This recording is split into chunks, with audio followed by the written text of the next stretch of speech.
وقت یاد کرو جب تم نے ایک شخص کو قتل کر دیا تھا، پھر تم ایک دوسرے پر اس کا الزام دھرنے لگے تھے، اور جو کچھ تم چھپا رہے تھے اللہ اسے ظاہر کرنے والا تھا۔ چنانچہ ہم نے کہا کہ اس مقتول کی لاش پر اس گائے کا ایک ٹکڑا مارو، اسی طرح اللہ مردوں کو زندہ کرتا ہے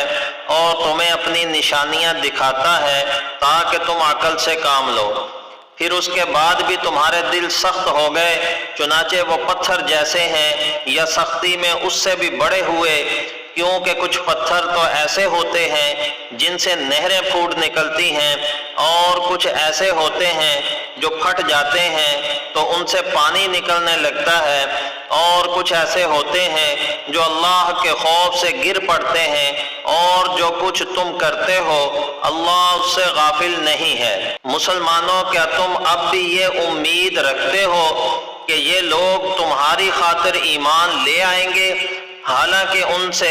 ایک گروہ ایسا گزرا ہے جو اللہ کا کلام سنتا تھا، پھر اسے اچھی طرح سمجھنے کے بعد بھی جانتے بوجھتے اس میں تحریف یعنی رد و بدل کر ڈالتا تھا۔ اور جب یہ ان لوگوں سے ملتے ہیں جو ایمان لا چکے ہیں تو کہتے ہیں کہ ہم ایمان لے آئے ہیں،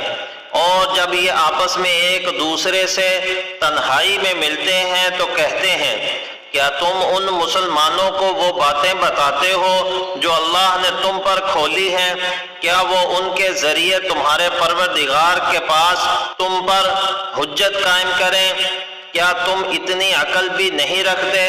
کیا یہ لوگ اتنی بات بھی نہیں جانتے کہ جو کچھ یہ چھپاتے ہیں اور جو کچھ ظاہر کرتے ہیں اللہ اس سب کو جانتا ہے؟ اور ان میں سے کچھ ان پڑھ ہیں جو کتاب یعنی تورات کا تو کوئی علم نہیں رکھتے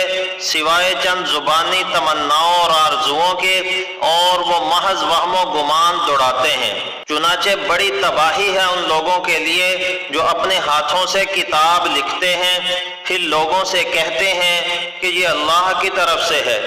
تاکہ اس کے ذریعے تھوڑی سی قیمت حاصل کر لیں، سو تباہی ہے ان کے لیے اس تحریر کی وجہ سے بھی جو ان کے ہاتھوں نے لکھی، اور تباہی ہے ان کے لیے اس کمائی کی وجہ سے بھی جو وہ کرتے ہیں۔ اور وہ کہتے ہیں کہ ہمیں دوزخ کی آگ گنتی کے چند دنوں کے سوا ہرگز نہیں چھوئے گی۔ اے پیغمبر، ان سے کہو کیا تم نے اللہ سے کوئی عہد لے رکھا ہے کہ اللہ اپنے عہد کی ہرگز خلاف ورزی نہیں کرے گا، یا تم اللہ کے ذمے ایسی بات لگاتے ہو